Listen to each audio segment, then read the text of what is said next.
Sam Ansel presents Max the Hero Dog. The story I'm about to share with you is about a dog who became more than just a good dog. He surpassed every expectation placed upon him.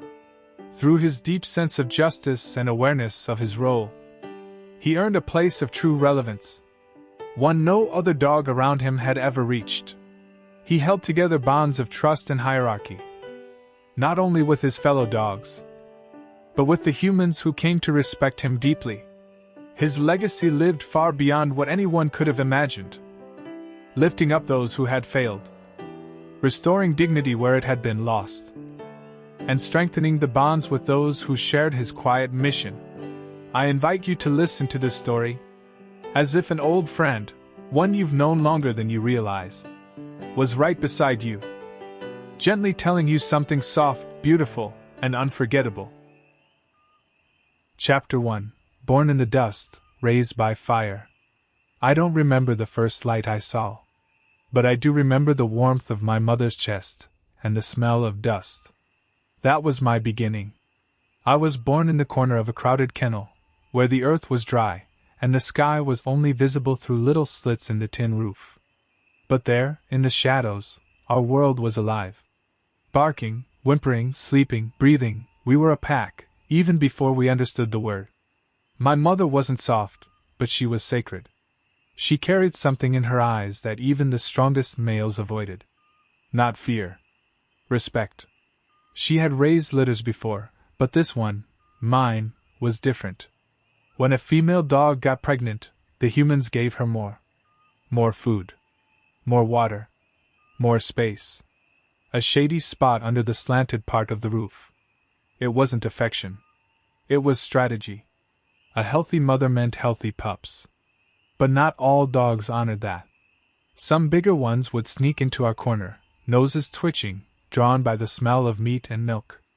And my mother would rise. She didn't bark first. She didn't bite first. She warned with silence. She moved like fire, beautiful until touched. And they always backed down. I never forgot that. She didn't rule through violence. She ruled through clarity. There were 7 of us.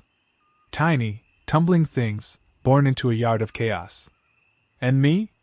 I was the color of bread crust, of golden sand, the kind of mutt nobody remembered. But I watched. Every fight. Every moment of food tossed into the dust. Some pups fought with noise, others with teeth. I fought with timing. When the meat dropped, I didn't lunge first. I moved after the first bite distracted the others. Not because I was afraid, but because I was aware. And the others began to notice. As we grew, the yard became louder, heavier. New dogs came in, older ones left.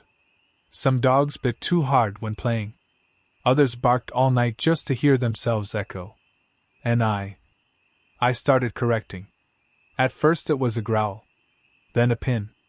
Never to hurt, only to remind. The line matters. Respect matters. The pack must have balance. I didn't need to fight for status. It came to me like water filling a bowl. Quietly, but steadily. Soon, even the larger dogs, the canicorsos, the shepherds, they stepped aside when I passed. Not out of fear. Out of trust. And then came the humans. There were always a few around, feeding us, cleaning the pens. But there was one, we called him the Grump, not because of his age, but because of his soul. He was blindly pragmatic, with no space in his heart for mystery. To him, dogs were mouths to feed and fences to maintain. Nothing more. He barked louder than us. Never noticed when a dog was shaking from fear. Never saw when we grieved the loss of a friend. His world was made of locks and hoses. And even though he spent the most time near us, he was never with us. Still, life had a rhythm. Under my quiet watch, the yard found peace. The younger ones learned their place. The older ones relaxed. I made sure no dog was bitten without reason. I made sure no food was stolen from the weak. I slept with one ear open, because that was my role. Not as king, but as guardian. There were no medals. No praise. But in that world of hunger and teeth, respect was a crown. And I wore it without asking for it. Looking back, I know now. That was the beginning of my journey. Not just of life as a dog, but of something far deeper, something that would echo far beyond my paws on that dry earth. I didn't know it then, but I was learning what it meant to lead without cruelty, to act without ego, to love without ownership, and one day, to return as something else entirely. But for now, I was just a mutt. Small, unnoticed by the humans. But known, truly known, by every soul that walked that yard. I was the balance. The braith between barks. The one who would later be called King. But not yet. First I had to grow. Chapter 2: The Gate and the Line. I didn't have a name when I was born. None of us did. In that yard, names weren't handed out. Not by the humans, at least. They barely saw us as individuals. Just noise. Fur. Movement. But among us, the dogs, we knew each other. By scent. By the way one walked toward a bull. By how one responded to conflict. And little by little, the others started calling me something. Max. It wasn't spoken, of course. We don't say names like humans do. But in our own way, through nods, through posture, through quiet deference, they gave me that title. Max meant balance. Max meant calm. Max meant, he'll handle it. And I did. Whenever pups cried out unfairly bitten, I showed the line. Whenever fights started without reason, I ended them without vengeance. I wasn't the biggest.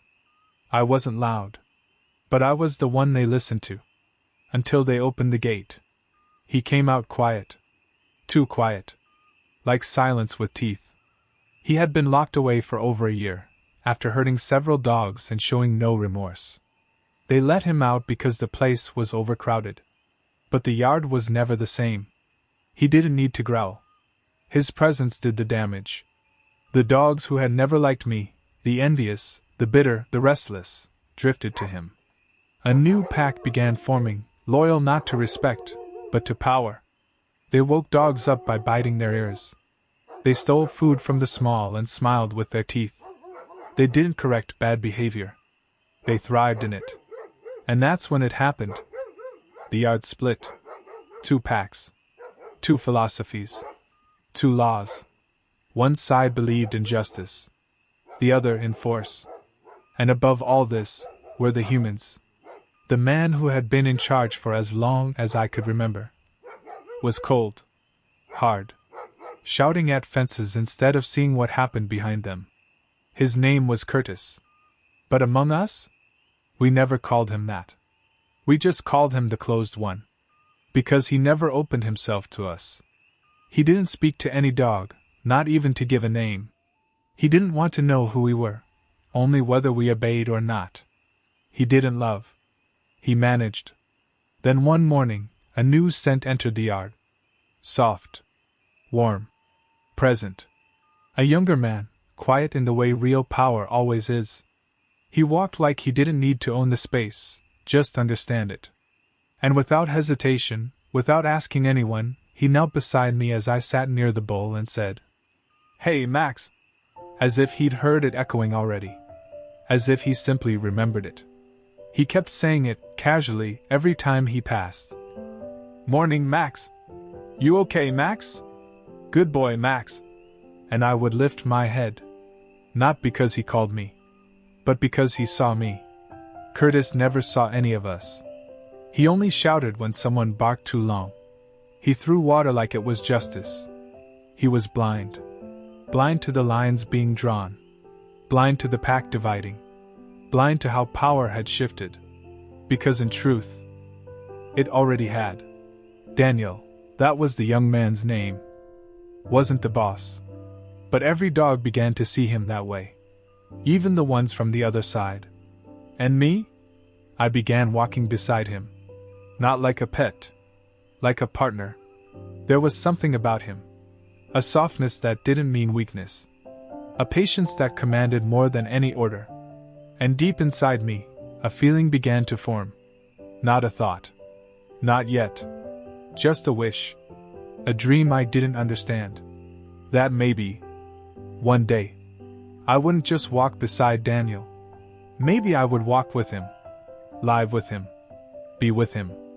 And the name the dogs had given me, Max, would become more than a title in a kennel. It would become a life. Chapter 3: War Without Barking. It wasn't a war made of teeth. Not at first.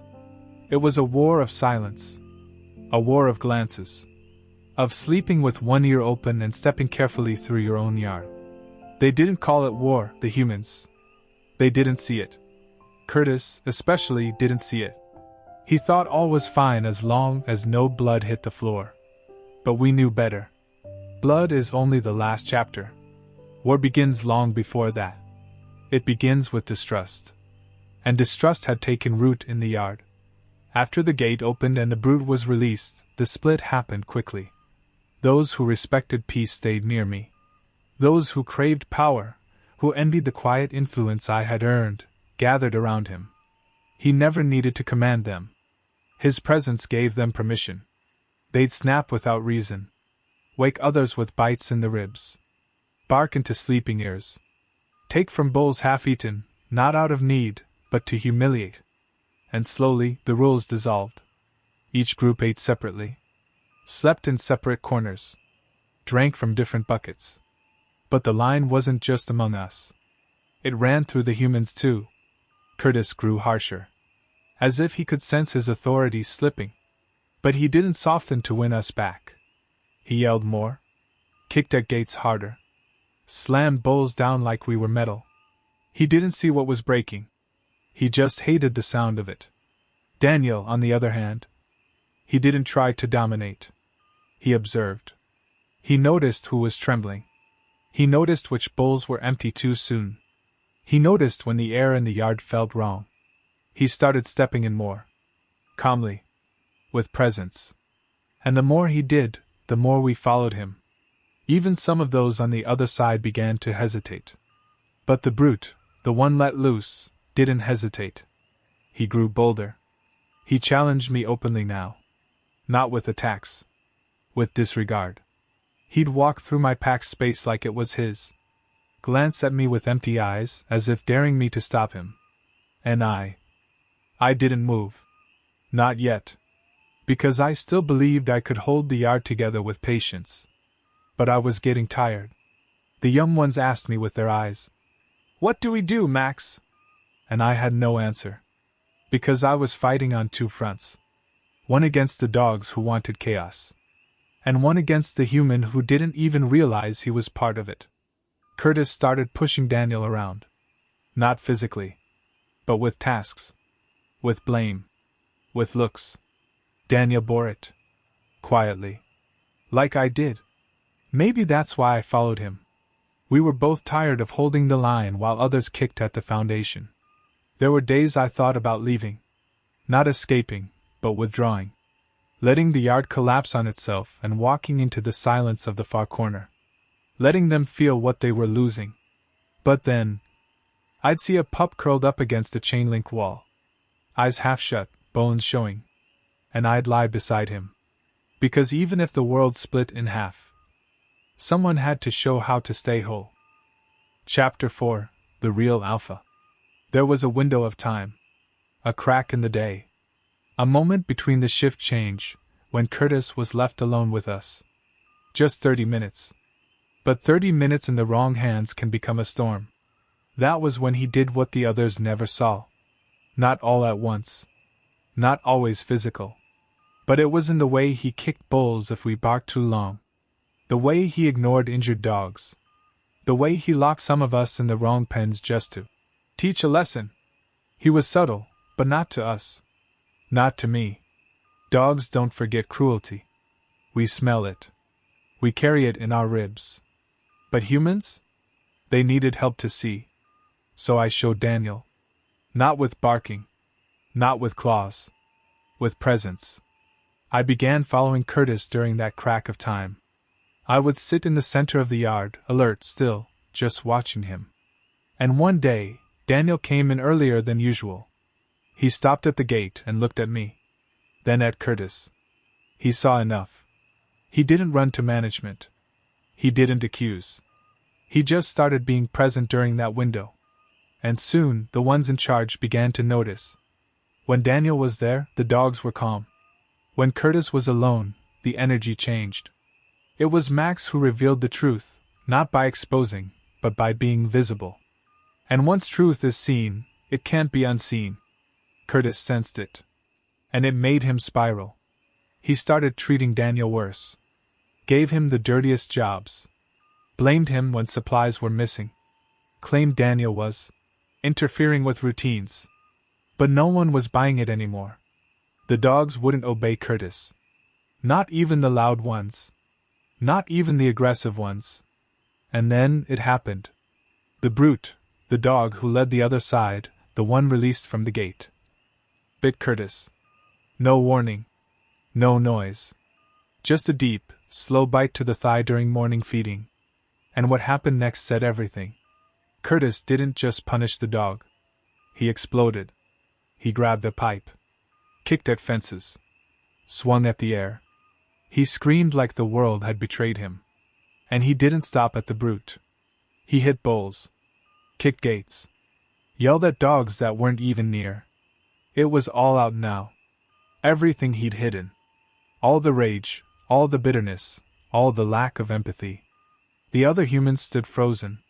Management saw it. Daniel didn't have to say a word. Curtis had revealed himself. Not a leader.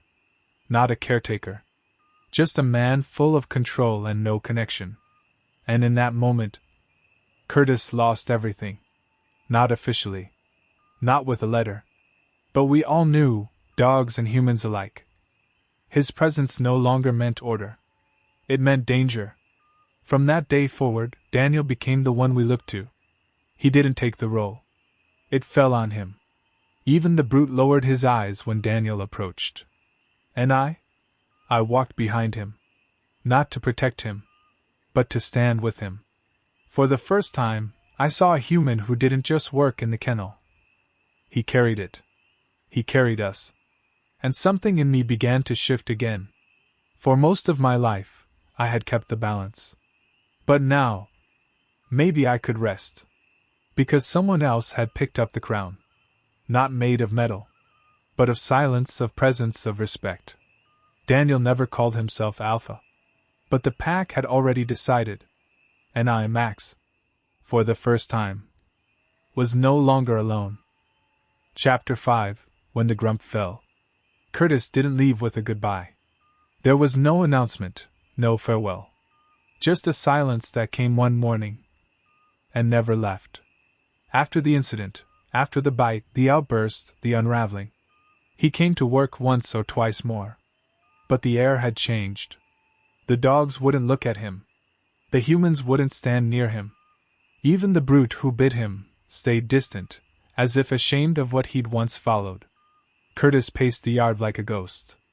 Not because he was invisible, but because he was already forgotten. He was no longer part of the pack. You see, leadership is not a title. It's a resonance. And Curtis had none left. He had ruled by dominance, by order without care. But Daniel had brought something else. Something invisible. Something more powerful than commands. An egregora. That's what it felt like, even if we dogs didn't have that word. A presence. A vibration. A mutual breath between souls that understood one another without needing to speak. Where Curtis stepped, fear followed. Where Daniel stood, coherence grew. Under him, bowls were shared. Wounds healed faster. Young pups slept deeper. Even the brute softened, not tamed, but seen. And me? I didn't need to lead anymore. I just needed to anchor the field we'd created together. Daniel and I. We didn't walk in front of anyone. We walked among them. Quietly. Deliberately. Like a steady heartbeat pulsing through the yard. Curtis didn't understand that. He thought leadership was about being obeyed. He never realized that true authority is granted, not taken. So, one morning, he didn't show up. And the next day, a new pair of boots arrived in his place. Someone kind, but ordinary. Helpful, but not aligned. The yard adjusted. But the real shift had already happened. Because Daniel didn't need to be promoted. He had already become the center of that world. And I, Max. I had become more than a guardian. I had become a witness to a miracle few ever notice. Two beings born into different forms, finding perfect harmony in the shared care of others. I didn't know what to call it, but it felt eternal. Sometimes I'd lie near the gate, where the wind moved different, and close my eyes. Not from fatigue, from fullness. And a thought would pass through me. Not like a bark, not like a memory, but like a dream. What if I could stay with him, in another form? I didn't know what that meant yet, but I felt it. Deep in the marrow of my paws. Not a longing, a promise. That somehow, some way. This connection between us, this field we had built, would not end with my last breath. It would evolve. It would return. And one day, Daniel would call me again. Not across the yard, but from a quiet room filled with light. He would hold me again. Not by leash, but in his arms. And he would say, once more, with that calm certainty, "You look like a Max." Chapter 6: The Silent Wish. The yard had never been quieter. Not silent, but calm. There was barking, sure, but it was the kind of barking that belonged. Playful, rhythmic, honest. It echoed off the fences not like a threat, but like wind through branches. The food bowls didn't clang with desperation anymore. Dogs took their time. Even the young ones waited. No more ears bitten awake. No more stolen meals. Something had settled in the bones of the place. It wasn't just Daniel. And it wasn't just me. It was what we had built together. Some would call it peace. But peace is too simple a word. This was balance. This was an agreement. Between hearts that didn't speak the same language, but shared the same rhythm. It was a kingdom. Not ruled with force, but with presence. And I, Max? I was still its guardian. But something had shifted. I no longer needed to walk the perimeter every morning. I no longer sprang up at every growl. The others watched each other now. They watched themselves. Because the code we lived by was no longer enforced. It was lived. Daniel would walk through the gates just after sunrise, and I'd be waiting near the door. Not as a soldier, but as a friend. Sometimes he'd say, "Morning, Max," and I'd just blink slow. That was enough. He didn't ask me to do anything, because everything had already been done. And deep inside me, I felt something I had never felt before. Readiness. Not the kind that tenses before a fight. The kind that softens when a job is done. I had led a pack without raising my voice. I had protected the weak without punishing the strong. I had helped a human remember what it means to lead with empathy. And now, everything that mattered would outlive me. Daniel had become more than a caretaker. He had become a center of gravity. The dogs followed his energy. The humans respected his stillness. Even the brute, the one who once bit for power, now lay in the sun near the gate, belly to the sky. As if the earth had finally stopped spinning so fast. I'd watch the others sleep. And I'd close my eyes too. Not from exhaustion, but from knowing they were safe. Sometimes I dreamed. But they weren't dreams, not really. They were more like visits. To something I couldn't name yet. A gentle place. A pulse. A light that didn't shine but wrapped around me like memory. And in that light I felt it. The next life. Not as a howl. Not as a command. Just as a whisper saying, "Stay close. You will return. And he will know you." So I kept walking each day. Eating slowly. Greeting the pups. Sitting at Daniel's side. But a part of me had already started to move on. Not because I wanted to leave, but because I had already given everything I came to give. And the kingdom? It would remain. Not because of me, but because of what we became together. Chapter 7: the silent wish. He was no longer the brute we had feared. His steps were heavy now. His breath slow and uneven. The dog who once ruled with his jaws had become still. There was pain in him. That much was clear. But there was also something else. Softer eyes. Less tension in the muscles. A silence that wasn't violence waiting to strike, but a kind of quiet surrender. And because of that, he was vulnerable. It was the perfect moment for revenge. The dogs who had suffered sobbed silently in their corners. The ones he had bitten bullied shamed. They saw him lying in the shade, chest rising slowly. And I could feel it in the air. The temptation? A few growled low. One circled close. Not to comfort, but to settle old scores. But I stepped forward. Between them and him. Not with a bark. With my body. Not because I forgot, but because I remembered everything. I remembered who he was. And I saw who he had become. He had changed. Not completely, but truly. He had stopped hurting others. He had started listening. He had, in his way, returned to the pack. And so I stood over him, not as a guard, but as a brother. The others paused. One by one, they walked away. And when he died with dignity. Not as the brute, but as a soul allowed to rest. That same afternoon, someone else came through the gate. It was unexpected. Strange. Unsettling. Curtis. His boots were the same. But his eyes were different. He didn't bark orders. He didn't touch anything. He stood by the far gate. Looking. Watching. He didn't speak to Daniel. Didn't approach any dog. But he saw us. He saw me, sitting beside the body of a dog he had once feared. And for a moment, I saw it in him. A crack. A break in the shell. A softness too brief to hold. But enough to show that even Curtis had been touched. He had walked through the same egregora.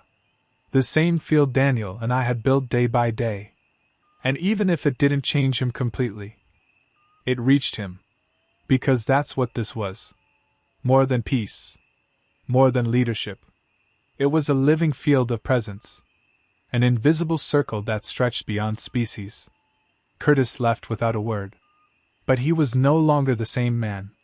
And I was no longer just Max, the dog. That night, I curled in the softest patch of earth.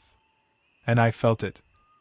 A light, not from the moon, but from somewhere else. Something was watching. Not judging. Just witnessing. And I felt seen. Not by Daniel. Not by the other dogs. By the larger field. The one I didn't yet understand.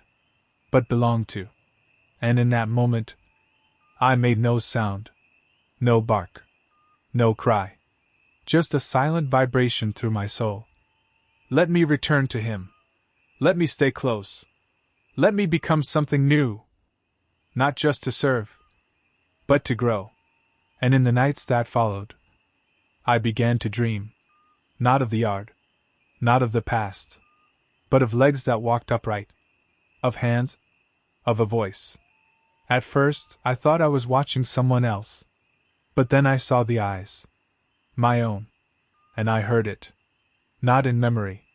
Not in dream. In destiny. Welcome to the world, Max. And I realized I was being born again. Chapter 8. The Eyes of a Newborn. I don't remember dying. I remember pausing. Like a song that finishes without a final note, but leaves the air full of something deeper. I remember being held. Not by paws. Not by hands. But by presences. Warm. Quiet. Older than time. They didn't speak. They guided. They showed me the man, Daniel. And asked with no words at all, "Would you like to return near him?" And I said yes. Not as a bark. Not as a thought. But as a pull in the center of my being. Then everything changed. I was surrounded by softness. Bright light. Muffled sound. A beating heart above me, one I recognized. His. Daniel. He held me. He named me. Max. And something deep inside of me whispered. Again. The world around me was strange. No yard. No gate. No fur. But I didn't question it. Not yet. I listened. I watched. I felt. Instinctively, I tried to crawl toward Bowles. I responded to dog barks before human voices. I would rest curled at Daniel's feet. When the door opened, I ran toward it before learning to walk. I tried to communicate with my eyes. Like I always had. I didn't know I was different. Not truly. I was still Max. And in my heart, I still felt like his dog. But then, I stood. Not on 4 legs. On 2. And it confused me. I didn't trot. I waddled upright. And then, I spoke. Not a bark. Not a whine. But words. Simple. Clumsy. Dada. And everything inside me stopped. Not in fear. In realization. I was still Max. But I was no longer a dog. I was a child. A human. Daniel's son. And for days after that, I walked in circles. Sat in corners. Felt everything again. Not like a dream, but like a truth that had always been there. Just waiting for me to notice. I remembered the gate. The dust. The growls. The way Daniel had spoken my name the first time. And how it echoed now just the same. And I smiled. Because this wasn't a punishment. This wasn't a trick. It was a gift. A second chance to live. Not just beside Daniel, but with him. As I grew older, the memories faded gently. Not forgotten. Absorbed. They became instincts again. I knew when a dog was anxious before it barked. I knew when a human's sadness wasn't about the dog they brought in, but about something deeper. So I studied. Not just medicine, but emotion. I became a veterinarian, and then a psychiatrist. And eventually, I opened a clinic. Not a place for cages, but for conversations. I treated animals, but I listened to humans. I helped rebuild the bond between them. Because I knew where that bond could break. I had seen it. I had lived it. And still, I carried the name. Max. Now written in forms, in ID badges, in diplomas. But also etched in every silent act of care. In every ear scratched, every look shared. Between a dog in distress. And a human trying to understand. And I thought, perhaps this was the end of my story. Until fate knocked again. But that belongs to the next chapter. Chapter 9, Full Circle. Narrated by Max, once a dog, now a man, witnessing the return of those who once tore his world apart. It started like any ordinary case. A call came in. My assistant answered, listened quietly, and then glanced at me strangely. "He doesn't want help," she said. "But he agreed to book the appointment." The man was short on words. He spoke in a clipped, guarded tone. Said the dog was aggressive, uncontrollable, untrainable. Said he'd tried everything. Nothing worked. He didn't want therapy. He wanted results. When they arrived, I went to the front myself. And what I saw froze something deep inside me. The dog, large, silent, with heavy eyes, stood like a wall between trust and instinct. But I knew that stare. I had seen it once behind a metal gate. It was Brutus. And the man holding the leash was Curtis. Older now. Worn. Not angry, just tired. Like a man who'd finally run out of arguments with himself. He didn't recognize me. He couldn't. But something in him hesitated, maybe in the handshake. Maybe when I calmly said, "Let's take our time."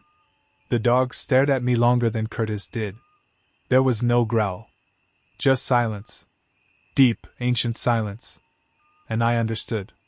Brutus had returned. Not to lead a pack. But to learn to trust. Curtis hadn't changed entirely. He still had walls. Still spoke with short syllables. But he was there. And being present is where change begins. My father, Daniel, had long since retired from the clinic. He was older now, wiser still. He watched from a distance that day, as Curtis walked in. He didn't approach. But I saw it in his eyes, the same eyes that once watched over a dusty yard. That quiet, unwavering wish. May even the enemy become a friend someday. Because Daniel always carried that gift. The ability to forgive without forgetting. And to love without needing to control. And I had learned that from him. Curtis didn't become our friend overnight. We didn't have long conversations. There were no apologies. But there was something real. Each week he came back. Not because he liked me. But because he began to like what the dog became when he was with me. Brutus, at first, refused touch. Refused eye contact. Refused softness. But day by day, something softened. One day, Curtis asked, "What do I do when he won't come to me?" I said, "Don't call him. Just be still. And want him to come, not for your pride, but for his comfort." Curtis nodded. And did it. And Brutus came. Not fast. Not with a wag. But with trust. And Curtis cried. Just once. Silently. From that day on, he began changing, slowly. He spoke more gently. He watched more. And one afternoon, early to his appointment, he sat across from me in the quiet and said, "I used to think discipline was the only way. But now I think maybe love is slower. But it goes deeper." And I knew in that moment, Curtis had begun to evolve. Not into a friend, but into a human again. Not the man from before, but the man he might have been, had someone shown him years ago what patience really looks like. Brutus rested his head on Curtis' foot. Curtis didn't move. He let the weight stay there. And from across the room, Daniel watched us all. Me, Curtis, the dog, and smiled softly. Then whispered to me later, as we walked together, "Sometimes, the enemy was never the enemy. Just someone who hadn't yet been invited to heal." If this story made you feel happy, or even brought a tear to your eye, maybe you should consider listening to the most healing story I've ever lived. A story that helped me understand my life as a whole. To the point where I began writing stories to uplift the human spirit, and turned it into work that benefits others. And it all began with a simple inspiration. The idea that drinking water could be sacred. That this ordinary act could heal the mind and the soul. Could bring abundance to everything and everyone around me. We all drink water. The difference is, I started drinking it with intention. I started believing the water could heal me. And from that belief, I created something. A simple way to turn something ordinary into transformation. That's how I built a method. A method that doesn't just change how you feel inside, but lets you see the change happening outside. From day one, you'll grow a plant using the same water we all drink, just charged with intention. And every single day, that plant will reflect the shift taking place within you. And during each of the 21 days of the method, we'll explore a new way to understand water and meditate healing through it. That's what I'm offering. That's what's waiting in the method, for those who are ready. You'll find it in the first link in the description. Or maybe not yet, because the link will only appear once this channel reaches the number of subscribers needed to activate it, so that our egregore becomes even stronger. But if the link is already there, maybe that's your sign. The universe telling you, you're ready. Not next year. Not someday. You're ready now.